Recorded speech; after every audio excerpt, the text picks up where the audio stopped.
Prochainement, nous allons expliquer propos de celui qui a vaincu.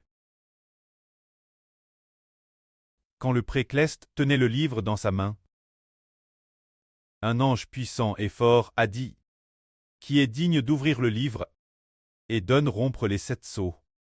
Ce moment tel, dans le ciel, sur la terre, sous la terre. Personne ne pouvait l'ouvrir. Personne ne pouvait lire le livre. Mais alors un ancien a dit, « Ne pleure pas. Le lion de la tribu de Juda, le rejeton de David a vaincu. Il peut ouvrir ce livre et rompre les 7 sceaux du livre. » C'est ce moment tel que la Bible dit ceci. J'ai vu au milieu du trône et des 4 traits vivants, et au milieu des 24 anciens, un agneau qui se tenait elle. Il semblait avoir été immole. Il avait 7 cornes et 7 yeux sur la tête. Ces 7 yeux sont les 7 esprits saints de Dieu, envoyés par toute la terre. El agneau ceste avant, de la main droite de Dieu assis sur le trône. Il a pris le livre. Ici il est dit, qui est cet agneau? Il est au centre du trône, et au milieu des 24 anciens, au milieu des 4 traits vivants. C'est dire cet agneau au centre du trône. Qui a été immole? Il a 7 yeux sur la tête. Il a 7 cornes et 7 yeux. Alors qui est cet agneau ici? Qui est l'agneau de la Pâque? C'est en fait le Seigneur Christ. Le Seigneur Christ a vaincu, et puis, il a aussi été immole autrefois. Alors, il a 7 cornes et 7 yeux sur la tête. Que sont les 7 cornes et les 7 yeux? Les 7 cornes et les 7 yeux signifient que les 7 yeux sont les 7 esprits de Dieu. Les 7 cornes sont l'autorité royale. C'est dire, le Seigneur Jésus-Christ a 7 cornes et 7 yeux. Il pose de l'autorité royale et la puissance du Saint-Esprit.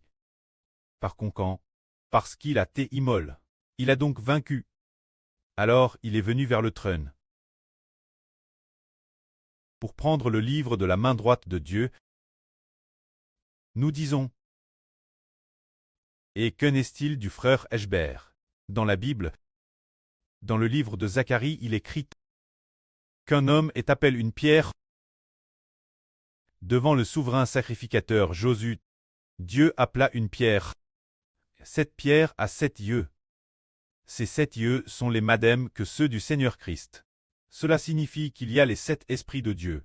Mais ce qui est merveilleux, c'est que devant le souverain sacrificateur Josué, cette pierre aux 7 yeux, il n'est pas écrit qu'elle a 7 cornes. Seulement 7 yeux. Cela signifie que cette pierre est le frère Eshbert. Le précleste sculptera personnellement le frère Eshbert. Mais ici il est dit, le Seigneur Christ a 7 cornes et 7 yeux. Le frère Eshbert a 7 yeux. Mais il n'est pas écrit qu'il a 7 cornes. Cela se réfère aux 7 cornes. C'est posséder ce genre de conquête du monde. Et d'autorité pour détruire le monde. Cela signifie que le Seigneur Christ possède le titre de Saint guerrier. Quant au frère Eshbert, il possède le titre de Saint littéraire. Alors, pourquoi le frère Eshbert devient-il plus tard le roi des rois? Et le Seigneur des seigneurs? C'est en fait l'autorité des 7 cornes. Que le Seigneur Christ donnera à Eshbert l'avenir. C'est que le Seigneur Jésus-Christ a 7 cornes sur la tête. Et 7 yeux, le frère Eshbert a 7 yeux sur la tête. Mais plus tard, après avoir posté les 7 cornes données par le Seigneur Christ, on peut détruire le monde. C'est parce qu'après que le Seigneur Jésus-Christ a vaincu, il peut prendre le livre de la main droite de Dieu.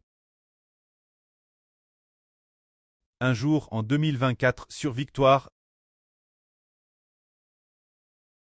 Dans son RVE, le précleste Eshbert, le précleste, a ordonné la sur de dire au frère Eshbert que les choses qui doivent arriver dans le futur soient écrites sur un livre, puis de cacher ce livre dans un endroit sûr.